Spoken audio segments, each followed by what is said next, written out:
Ambassador Sarah Chen looked out the small window of her transport ship as it approached Nexus Prime.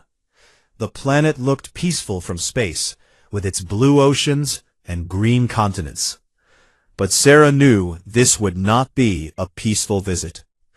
Her communication device had been buzzing with messages all morning. Emergency session, urgent matter, immediate attendance required.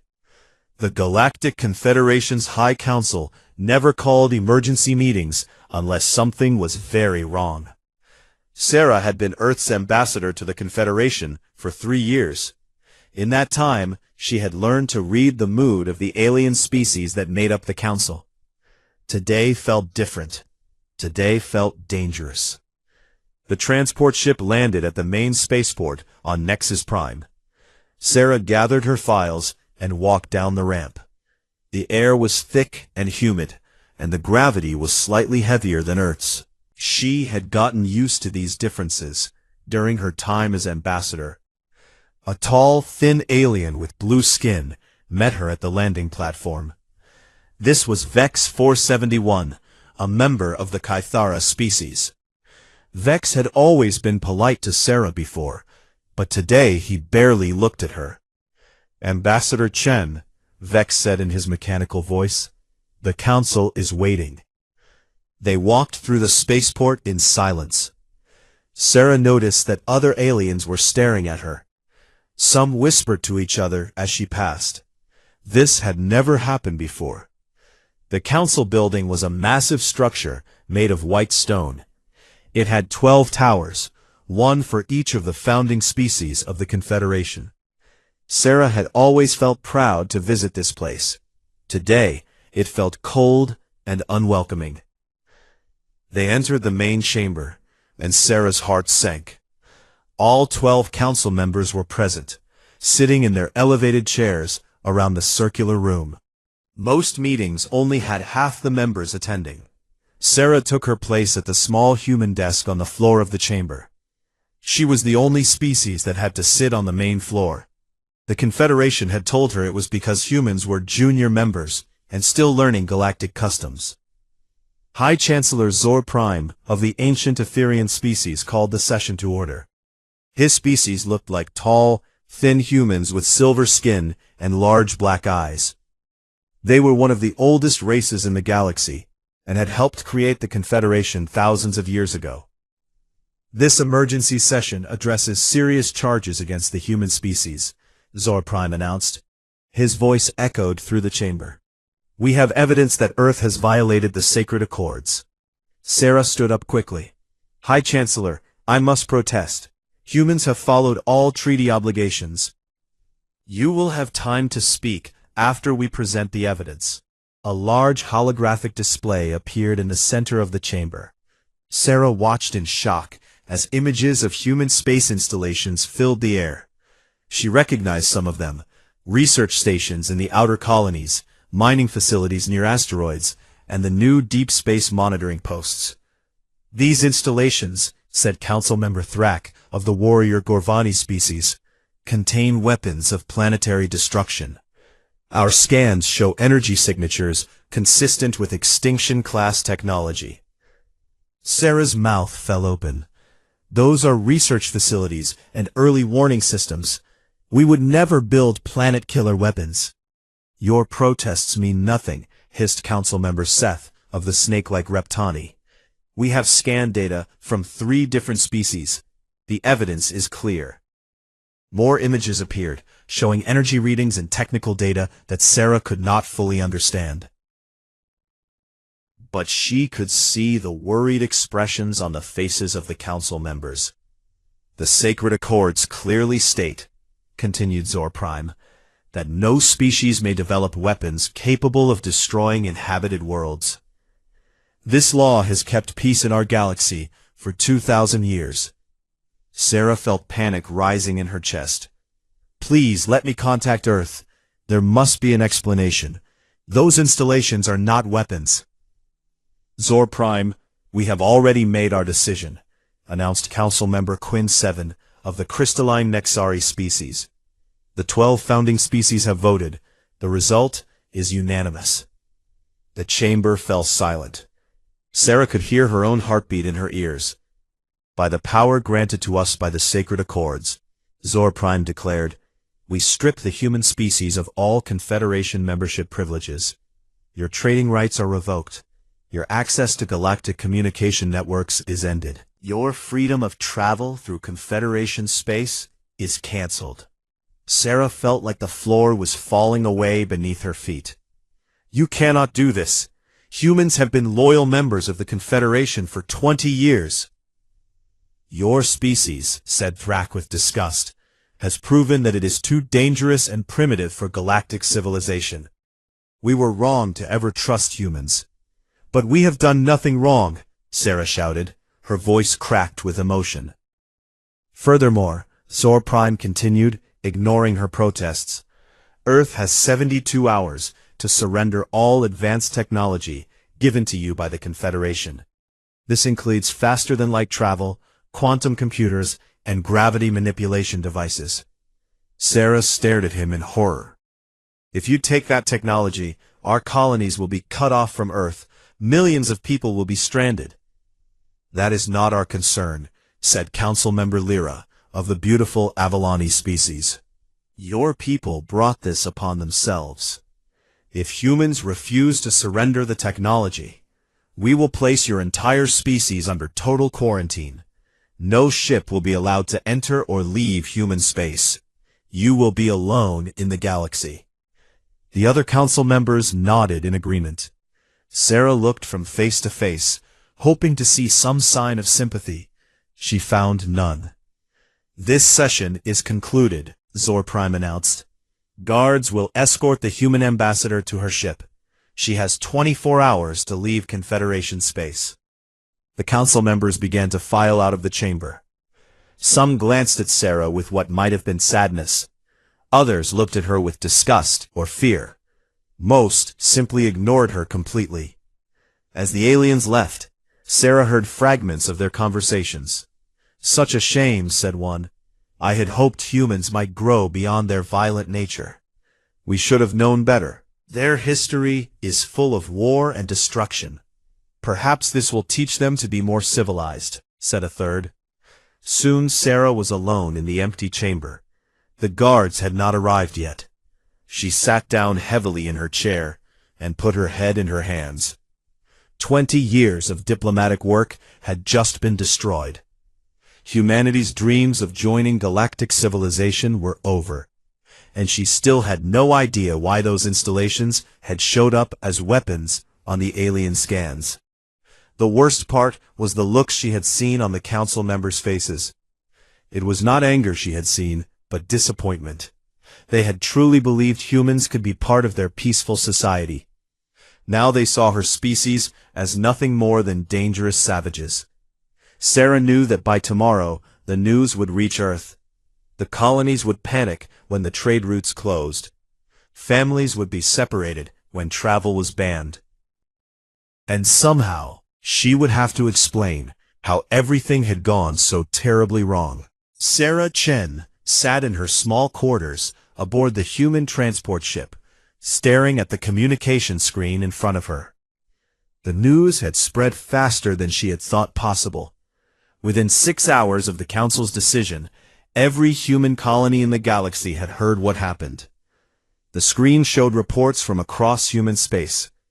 On New Colorado, families were gathering emergency supplies as alien trading ships departed without explanation. The mining colony on Kepler 438b was reporting that their Gorvani partners had abandoned joint mining operations and left the system. Most frightening of all, the research station at Wolf 359 was surrounded by Confederation monitoring ships. Sarah's assistant, Marcus Webb, knocked on her door and entered without waiting for permission. His usually neat brown hair was messy, and his shirt was wrinkled. Marcus had not slept since the council meeting. "Ambassador," Marcus said, his voice tight with stress, "I have more reports coming in. It's worse than we thought." Sarah turned away from the screen. "Tell me." Marcus checked his tablet. "The Avalani have canceled all medical supply shipments to our colonies. The Nexari have shut down quantum communication links to Earth, and the Etherians have recalled all their cultural exchange students. What about the trade agreements? Sarah asked, though she already feared the answer. Gone, all of them. Marcus sat down heavily in the chair across from her. The Kythara Industrial Partnership, the Reptani Agricultural Exchanges, even the scientific cooperation with the Zenthari. 20 years of careful diplomacy destroyed in one day. Sarah closed her eyes and rubbed her temples. A headache was building behind her eyes. Have you been able to contact Earth? Yes, but the connection is bad. The Confederation has restricted our access to the Galactic Communication Network. I managed to speak with Director Harrison for 5 minutes before the signal was cut. Sarah opened her eyes. What did he say? Marcus looked uncomfortable. He asked if there was any way to change the Council's mind. When I told him about the weapon accusations, he went very quiet. Then he said something strange. What? He said the installations were classified, but they were definitely not weapons. He seemed more worried than angry, like he knew something we didn't. Sarah frowned. Director Harrison had been her mentor when she joined the diplomatic service. He was not the type to keep important secrets from his ambassadors. Did he say anything else? Just that he was calling an emergency meeting of the Colonial Defense Committee. Then the connection died. Sarah stood up and walked to the small window. Outside, she could see the lights of Nexus Prime growing smaller as their ship moved away from the planet. In a few hours, they would reach the edge of Confederation space. After that, they would be truly alone. Marcus, try to contact some of our allies on the Council. Maybe Council Member Yoth of the Benthari would listen to reason. They've always been friendly to humans. Marcus shook his head. I already tried. None of them will accept communication from us. The Confederation has officially labeled us as potentially hostile. Sarah felt a chill run down her spine. In all her years studying galactic politics, she had never heard of a species being labeled as potentially hostile unless they were actual enemies of the Confederation. There's something else, Marcus continued. I managed to intercept some diplomatic chatter before our communication access was cut. The council members were discussing the decision among themselves. What were they saying? Marcus hesitated. They weren't happy about it, but they seemed convinced it was necessary. Council member Lyra said that humans were following the same path as the ancient destroyers, whatever that means. Sarah had studied galactic history, but she had never heard of any ancient destroyers. The Confederation's historical records were often incomplete, especially about events from thousands of years ago. Get me every historical database we have, Sarah ordered. If there's some precedent for this kind of action, I want to know about it. Marcus nodded and left the room. Sarah returned to the communication screen and scrolled through more reports. Each one was worse than the last. On Earth, people were gathering in the streets demanding answers. The stock markets were crashing as investors realized that much of humanity's wealth was tied to galactic trade. The colonial governors were holding emergency sessions to discuss rationing supplies. But the worst reports came from the outer colonies. These settlements depended completely on trade with alien species for survival. Without Confederation technology and supplies, some of them would not last more than a few months. Sarah's communication device chimed with an incoming message. She hoped it might be from Earth, but the sender was listed as unknown Confederation source. She opened the message carefully. The text was short. The hegemony orchestrated everything. They fear human advancement. The installations were not weapons, but they made the Council believe they were. You have been played, a friend. The hegemony was an informal alliance of the 3 oldest and most powerful species in the Confederation, the Etherians, the Gorvani, and the Reptani. They had founded the galactic government and still controlled most of its important decisions. But why would they want to destroy humanity's membership in the Confederation? Humans were a small, new species. They posed no threat to these ancient civilizations. Sarah's door chimed. Marcus entered again, carrying a stack of data tablets. "I found something interesting in the historical archives," Marcus said. "There are references to something called extinction-class defensive systems in some very old Confederation documents." "Defensive systems?" Sarah repeated. "Not weapons?" "That's what I thought too. But look at this." Marcus handed her a tablet showing an ancient technical diagram. "This is from a document that's over 3,000 years old. It shows a network of monitoring stations and energy collectors, designed to detect and defend against something called the darkness from beyond."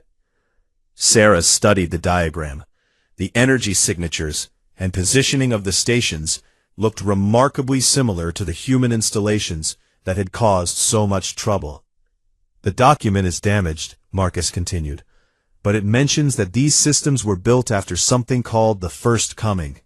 Whatever that was, it scared the ancient Confederation enough to build galaxy-wide defenses." "And you think our installations look like these ancient defensive systems?" "More than that. I think someone wanted the Council to believe we were building weapons when we were actually building defenses." "But defenses against what?" Before Sarah could answer, their ship's proximity alarm began to sound. Both humans rushed to the bridge, where Captain Morrison was studying his sensor displays with a worried expression. "What is it, Captain?" Sarah asked. Morrison pointed at his screen. "Confederation ships, Ambassador. A full battle fleet. They're taking positions around our ship." Sarah felt her heart sink. "Are they going to attack us?" "No," Morrison said slowly. "It's worse than that.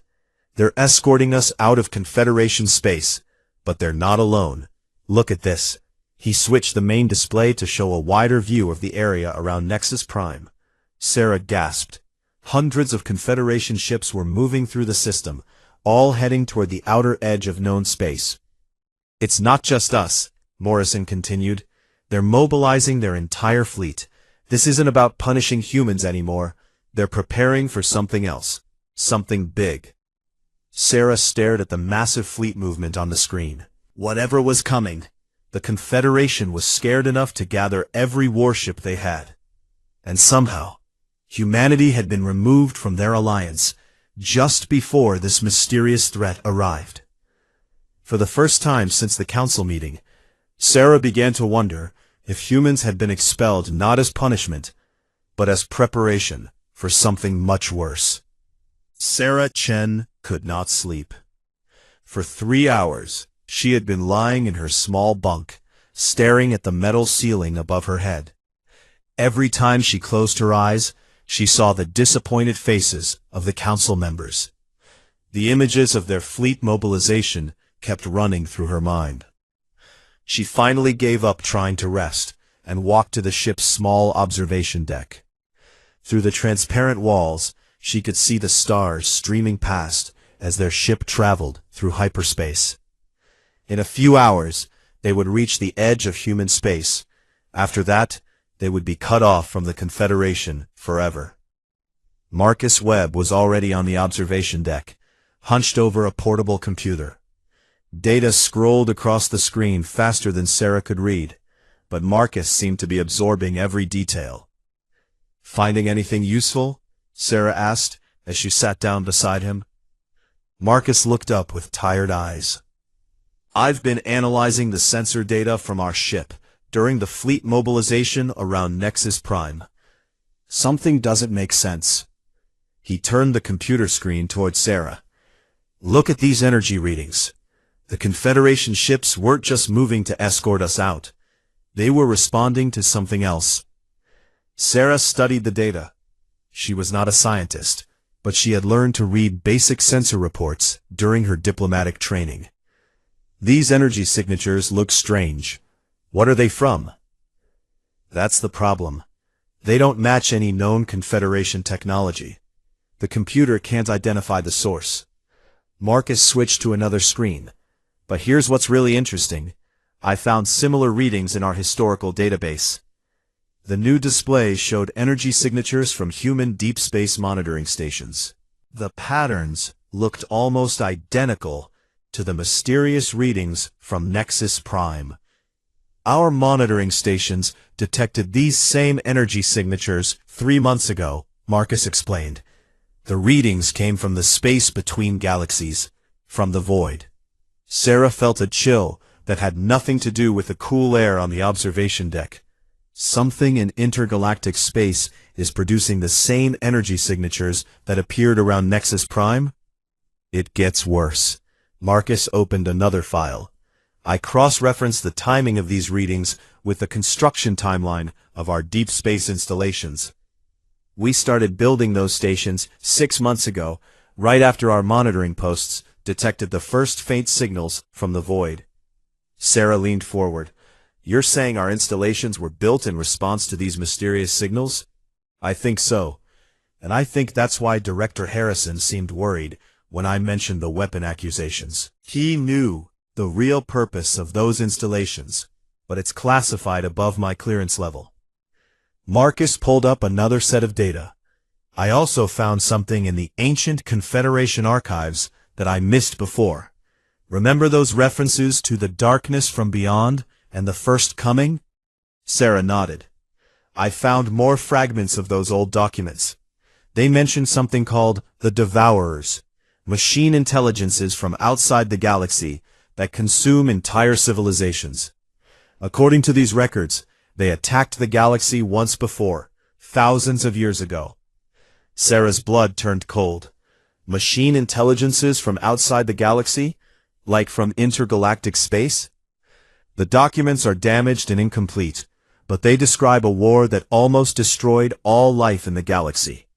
The ancient Confederation species had to unite every race, even their enemies, to fight against the Devourers. Most of the historical records from that time were lost, but the survivors built defensive networks to watch for their return. Marcus showed her a partial technical diagram from the ancient files. Despite the damage and age of the document, Sarah could see clear similarities to the human monitoring installations. Marcus, are you suggesting that our scientists somehow discovered evidence of these Devourers returning? I think our archaeological teams found fragments of the ancient warning systems on some of the planets we've been exploring. You know how thorough human archaeologists are compared to other species.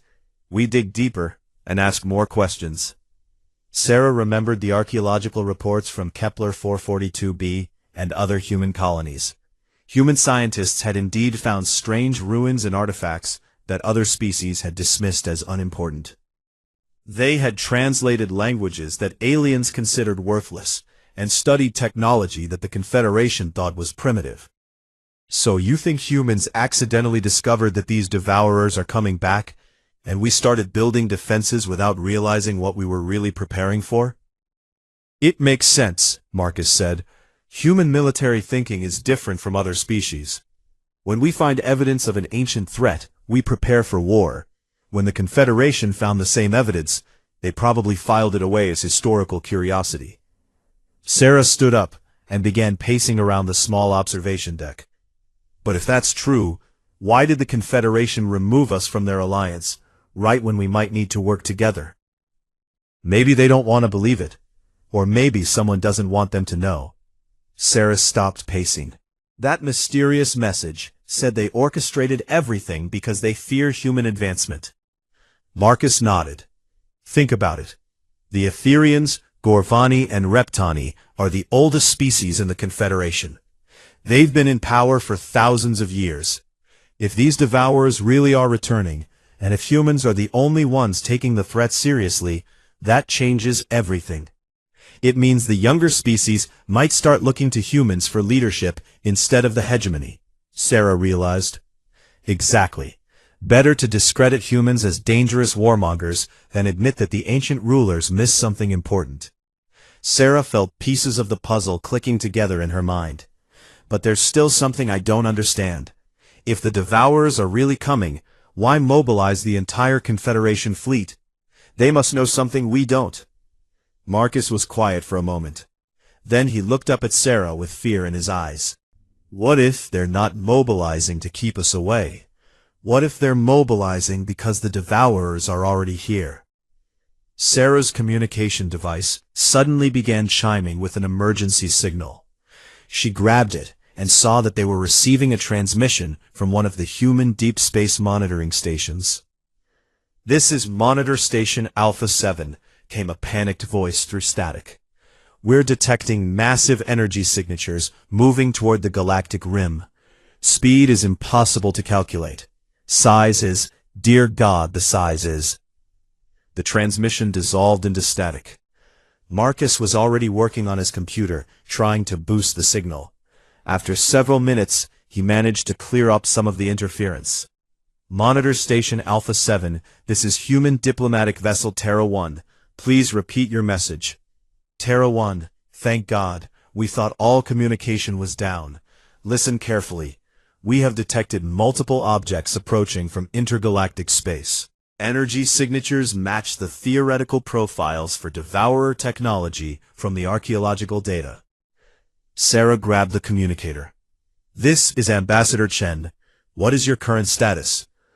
"Ambassador, we've been trying to contact Earth for 6 hours, but someone is jamming our signals. The objects will reach the galactic edge in approximately 72 hours. Their approach vector will bring them directly to the Confederation core systems." Sarah felt her legs go weak. 72 hours? "Yes, ma'am. And Ambassador, there are dozens of them. Each one is the size of a moon." The communication cut to static again. Marcus and Sarah stared at each other in the sudden silence. "Now I understand why the Confederation mobilized their fleet," Sarah whispered. "And I understand why the hegemony wanted us removed from the Alliance." Marcus looked confused. "Why?" Sarah turned to look out at the stars rushing past their ship. "Because they know that when these Devourers arrive, they're going to need human help to survive.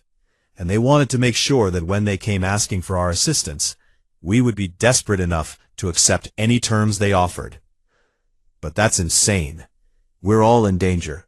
Sarah smiled grimly. "Marcus, you're thinking like a human. You assume everyone wants to survive, more than they want to maintain power. But some species would rather die as rulers than live as equals." She looked back at the computer screen, showing the ancient Devourer data. "The question now is whether the Confederation will swallow their pride and ask for our help before it's too late. Because in 72 hours, all our political games won't matter anymore." Outside the observation deck, the stars continued streaming past. But Sarah knew that somewhere in that darkness, ancient machines were approaching that would test every species in the galaxy. Sarah Chen had not left the communication center for 12 hours. Reports were coming in from monitoring stations across human space, and each one brought worse news. The mysterious objects from intergalactic space were accelerating. Their estimated arrival time had dropped from 72 hours to 60 hours.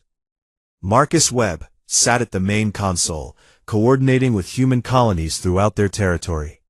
His fingers moved quickly across the controls as he tried to maintain contact with as many stations as possible. The Confederation's communication jamming was getting stronger, but human engineers were finding ways around it. "Ambassador," Marcus called out, "I'm getting a priority transmission from Earth. Director Harrison wants to speak with you directly." Sarah moved to the secure communication terminal. The image that appeared on the screen was grainy and filled with static, but she could see Harrison's familiar face. The Director of Human Diplomatic Services looked like he had aged 10 years since she had seen him last week. "Sarah," Harrison's voice crackled through the interference, "I need to tell you something that should have been told to you months ago. The archaeological discoveries on Kepler 442b were more significant than we let anyone know." Sarah leaned closer to the screen. "What did we find, Director?"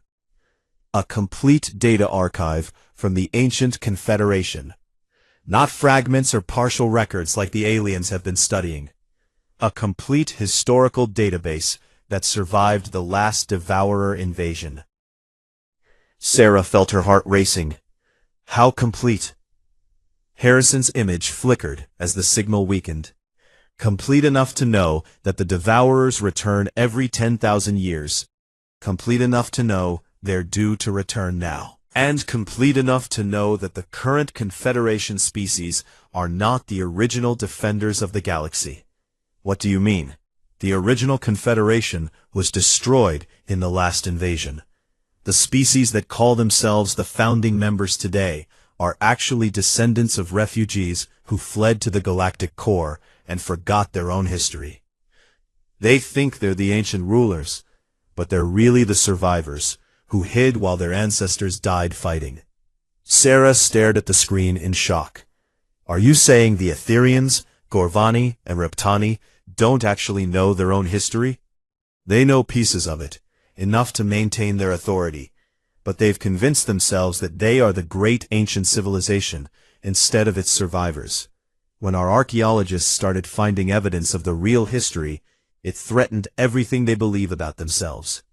The signal began to break up even more. Sarah could barely make out Harrison's words. Sarah, the defensive installations we built were based on the complete ancient plans. We know how to fight these things, but the hegemony couldn't let that information become public, because it would prove they've been living a lie for thousands of years. Director, the Devourers will be here in 60 hours. We need to contact the Confederation and share this information. Harrison's laugh was bitter, even through the static. We've been trying. They won't listen. The hegemony has convinced the other species that any human communication is a trick to regain our membership. They'd rather face the Devourers with incomplete information than admit they were wrong about us.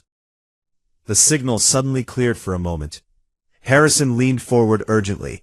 Sarah, you need to get to Nexus Prime. You need to force them to listen. They've banned us from Confederation space, because you're the only one who can reach the lower council members directly. The hegemony controls the High Council, but there are still species who remember that survival is more important than pride. The signal dissolved into static again.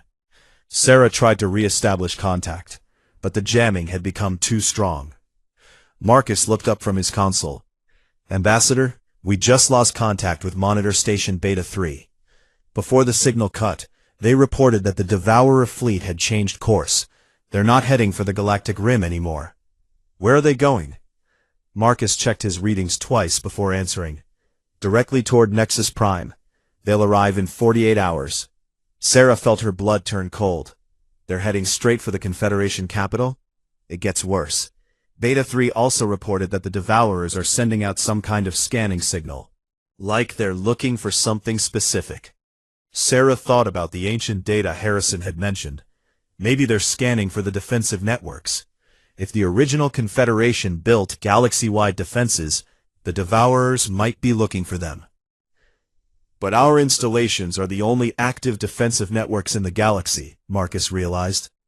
The ancient ones were probably shut down or forgotten centuries ago. Sarah made a decision that she knew might cost them everything. Captain Morrison, change course. Set a heading for Nexus Prime. Morrison's voice came over the communication system. Ambassador, we're banned from Confederation space. They'll attack us if we approach. Captain, in 48 hours there might not be a Confederation left to attack anyone. We're going to Nexus Prime, and we're going to make them listen whether they want to or not. Start transmitting everything we know about the Devourers on all Confederation frequencies. Archaeological data, defensive plans, tactical analysis, everything. They'll just dismiss it as human propaganda, Marcus warned. Maybe, but when those ships arrive and match exactly what we're describing, some of the council members might remember that we tried to warn them.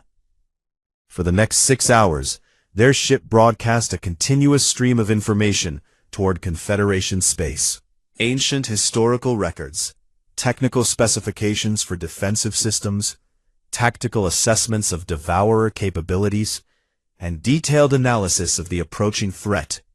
Most importantly, they transmitted the complete historical archive from Kepler 4420b, including records that proved the current Confederation leadership were descendants of refugees not the ancient galactic rulers they believed themselves to be. Sarah knew the hegemony would try to suppress the information, but she hoped that some of the other species would listen. The Benthari had always been curious about history. The Zenthari prided themselves on scientific accuracy. The Avalani valued truth above political convenience. As their ship approached the edge of Confederation space, Sarah received an unexpected response to their transmissions. It came from Council Member Yoth of the Benthari species. Ambassador Chen, Yoth's voice was filled with urgency. We have verified your historical data with our own archaeological records. You are correct about our origins. More importantly, our deep space sensors have confirmed the approaching threat.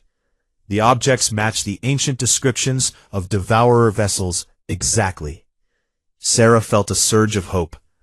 Council Member Yoth, will you help us convince the other species?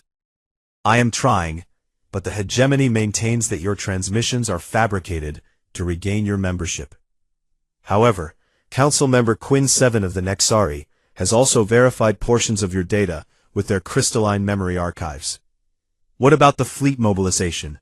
Surely the other species can see that the hegemony is taking the threat seriously.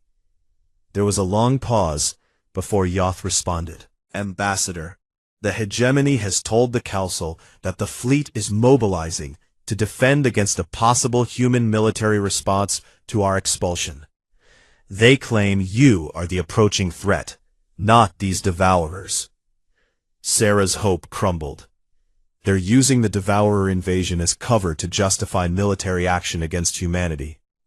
Some of us are beginning to suspect this, but we have no proof.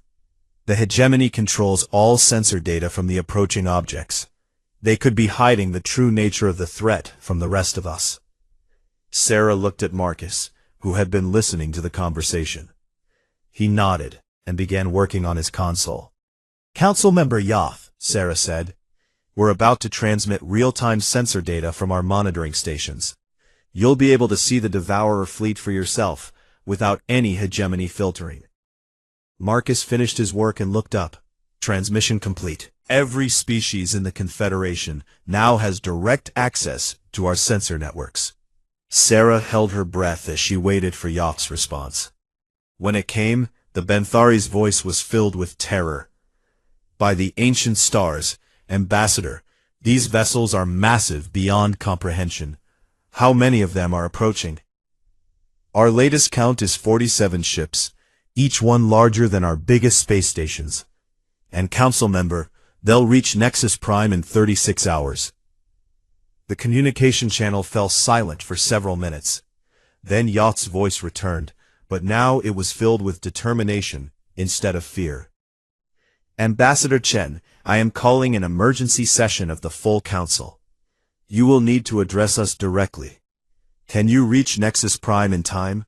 Sarah looked at Captain Morrison, who had joined them in the communication center. He checked his navigation charts quickly. We can be there in 12 hours, if we push our engines to maximum, Morrison reported. Do it, Sarah ordered. Then she spoke into the communicator. Council Member Yoth, we'll be there. But will the other species listen to us? They will have to, Yoth replied grimly. Because by tomorrow morning, those Devourer ships will be visible to every telescope in Confederation space. And when that happens, the hegemony won't be able to hide the truth anymore. Dawn was breaking over Nexus Prime as Sarah Chen's ship descended toward the planet's surface. Through the viewport, she could see the massive Confederation fleet that surrounded the world. But now she knew these ships were not there to enforce humanity's exile. They were there because in less than 24 hours, 47 Devourer vessels would arrive in this system. The council chamber was different when Sarah entered it this time. All 12 founding species were present, but now they were joined by representatives from dozens of smaller member species. The chamber was packed with aliens, who normally would never be allowed in such an important meeting. More importantly, the mood had completely changed. Instead of anger and disappointment, Sarah saw fear and desperation on the faces around her. The real-time sensor data from human monitoring stations had been broadcasting for 18 hours. Every species in the Confederation could now see the approaching threat for themselves. High Chancellor Zor Prime looked like he had aged decades since Sarah had last seen him. His silver skin had taken on a gray tinge, and his large black eyes were filled with exhaustion. "Ambassador Chen," Zor Prime said as Sarah took her place on the chamber floor. "The Council has reviewed the data you transmitted. We have confirmed that the approaching vessels match ancient records of the beings known as Devourers." Council member Thrak of the Gorvani species stood up. His warrior race had always been proud and aggressive, but now Thrak looked defeated. "Our historical archives confirm what your archaeological teams discovered. The current Confederation species are descendants of refugees who fled to the galactic core during the last invasion." Sarah looked around the chamber. Many of the alien representatives were staring at Thrak in shock. For thousands of years, the Gorvani had claimed to be the ancient protectors of the galaxy. Now their own council member was admitting this was false. Council member Seth of the Reptani hissed in anger. "This changes nothing. The human species still violated the sacred accords by building extinction-class weapons." "They were not weapons," said a new voice. Council member Quinn 7 of the crystalline Nexari had activated their translation device. "Our analysis of the human installations shows they are defensive systems based on ancient Confederation designs. The same designs our ancestors used to fight the Devourers before." Sarah felt a surge of hope as other council members began to speak up. "The Benthari archives confirm this assessment," said Council Member Yoth. "The Human Defensive Network is the only active system in the galaxy capable of detecting and engaging Devourer vessels. The Avalani Medical Database contains records of biological weapons used by the Devourers," added Council Member Lyra. "The human analysis of these threats is accurate and comprehensive." High Chancellor Zor Prime raised his hand for silence. "Even if this is true, what can we do? The Devourers will arrive in 18 hours. Our fleet is strong, but these ancient enemies destroyed civilizations far more advanced than ours." Sarah stepped forward. This was the moment she had been preparing for during the entire journey to Nexus Prime. "High Chancellor, members of the Council, the Devourers can be defeated, but only if we work together, and only if we abandon the political structures that have failed us." Council member Seth hissed again. "You suggest we dissolve the Confederation? I suggest we transform it. The ancient Confederation that defeated the Devourers was not a peaceful alliance of equals. It was a military coalition built for one purpose: survival." She activated her portable display, showing tactical data from the human archaeological discoveries. The original defenders organized their entire civilization around the war against the Devourers. Every species contributed what they were best at. The ancient Etherians provided their advanced technology. The original Gorvani became the shock troops. The first Reptani served as strategic coordinators. Sarah paused and looked directly at the founding species. "But humans were not part of the original Confederation. We arrived in this galaxy after the Devourers were defeated. We have something the ancient defenders did not have." "What?" asked Zor Prime. "We remember how to fight total war. Every other species in this chamber has spent thousands of years in peace. You have forgotten what it means to sacrifice everything for survival." Humans never forgot. Council member Thrak leaned forward. "You claim your species is better suited for war than the Gorvani?" Sarah nodded.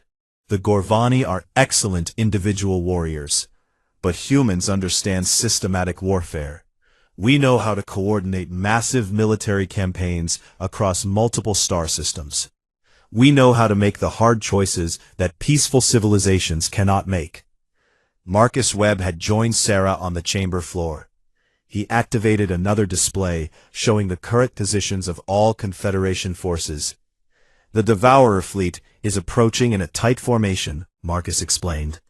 Your current deployment attempts to meet them with equal force along a broad front. This is a defensive strategy that will fail. What would you suggest? Asked Councilmember Quinn 7. We concentrate all our forces at the human defensive installations. We let the Devourers come to us, and we make them fight through our prepared positions. That would mean abandoning most of Confederation space, protested Councilmember Lyra. Yes, Sarah agreed. It would mean giving up territory to save lives. It would mean accepting massive losses to achieve victory.